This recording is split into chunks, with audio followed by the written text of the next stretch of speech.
띄고 박균택 의원님 질의하겠습니다. 행정처장님 질문 드리겠습니다. 이번에 그 계엄군들이 국회를 점령을 하고 선관위를 점령을 했습니다. 그리고 사법부에 업무 협조를 요청을 했었습니다. 세 개의 그 헌법기관 상대로 왜 그런 관심을 갖거나 점령을 하고 무력을 사용했을까? 세 가지 그 기관의 공통점이 있는 것 같습니다. 국회에는 정부 여당을 반대하는 국회의원들이 모여 있는 곳이었고, 선관위는 국회의원들의 자격을 문제 삼을 만한 뭔가 자료가 있다고 믿어지는 곳이었던 것 같고, 그리고 사법부는 야당 대표의 재판을 진행하고 있는 곳이라는 이런 생각이 듭니다. 결국은 세 개의 헌법기관을 상대로 이런 액션을 벌였던 것은 결국 국회의 기능, 야당의 기능, 국회를 정부를 견제하는 기관의 기능을 참전하겠다는 이런 의도를 드러낸 걸로밖에 볼 수가 없습니다. 이런 행위들이 내란죄에 해당한다고 저는 믿고 있습니다. 다수의 많은 학자들도 그런 얘기를 하고 있는데 우리 처장님은 그 시각에 동의하지 않으십니까?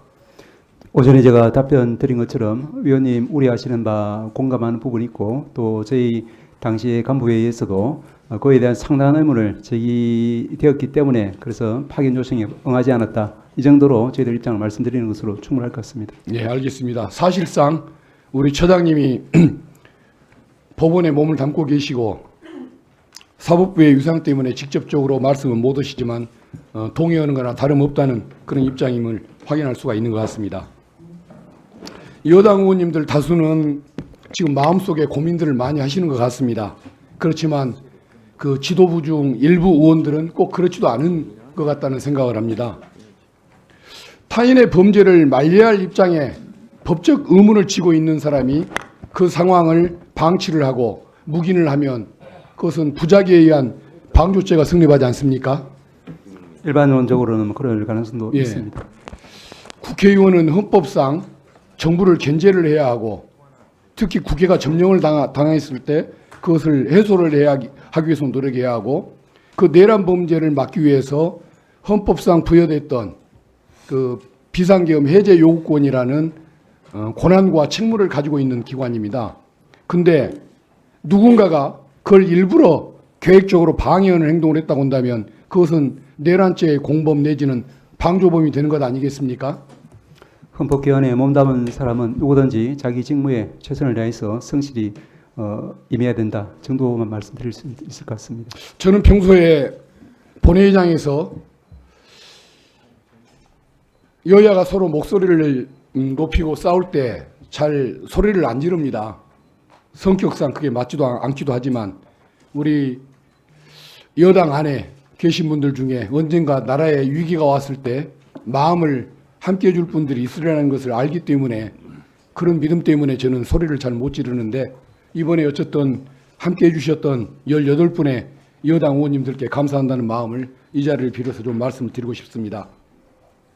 이번에는 법무장관님께 말씀을 좀 드리겠습니다. 예.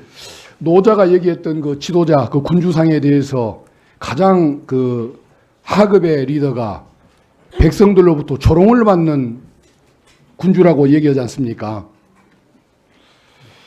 이번에 윤석열 대통령은 내란 범죄를 저질렀습니다. 그리고 국정을 운영할 정상적인 사고를 못하는 것 같다는 확인을 시켜준 그런 계기가 됐습니다. 그리고 외신들도 표현들을 점잖게 하지만 내용을 보면은 거의 미친 사람 취급을 하고 있는 것 같습니다. 어떻게 우리 법무부 장관님께서 대통령이 직접 자진 사퇴를 하도록 한번 건의하실 생각은 없습니까? 그게 대한민국의 운명을 위해서, 국민을 위해서 장관님께서 해주실 수 있는 일이라고 저는 생각하는데 어떻습니까? 의원님 말씀하시는 취지는 잘 알겠습니다. 지금 저도 여기 있는 동안에 위원장님 아까 말씀하신 대로 하도 시시각각 여러 가지 상황들이 있어서 거기에 따른 여러 가지 조치가 어떤 조치가 있을지 저도 예측하기는 어렵습니다만 여러 가지 조치가 있지 않을까 그런 생각들을 해봅니다. 예. 검찰이 특별수사본부를 구성을 했는데 국민들이 그 수사 의지를 믿을지를 모르겠습니다. 그 전에 명품백 사건, 도이치모터스 주가조약 사건 수사하는 모습을 봤기 때문에 그럴 겁니다. 그리고 경찰도 수사를 하겠다고 국가수사본부가 나섰지만 경찰이 불과 얼마 전까지만 해도 임성근 해병사단장이 수중수색 지시를 한 바가 없다고 그런 결정을 내렸었고 전직 대통령의 딸 음주운전 사건을 가지고 아주 잔인무도한 이런 행태를 벌였습니다. 국민이 완벽하게 믿지를 않을 것 같습니다. 그리고 또 군인에 대해서는 군 검찰이 수사권을 가지고 있지 민간 검찰에게는 수사권이 없지 않습니까? 그렇다고 한다면은 합동수사본부를 꾸리는 방안이 어떨까? 특검이 들어오기 전까지 합동수사본부를 꾸려서 서로 상호 협력을 하면 업무의 효율성도 높일 수가 있고 또 상호 감시를 통해서 국민들이 불신하는 부분에 대한 그 공정성 이걸 서로 보증해주는 이런 효과도 있을 것 같은데 장관님 생각은 어떠십니까? 제가 뉴스나 이런 걸로 볼 때는 지금 합동수사본부를 그 체제로 지금 꾸리는 것으로 저도 들었습니다. 직접 보고를 받은 내용은 아니고요.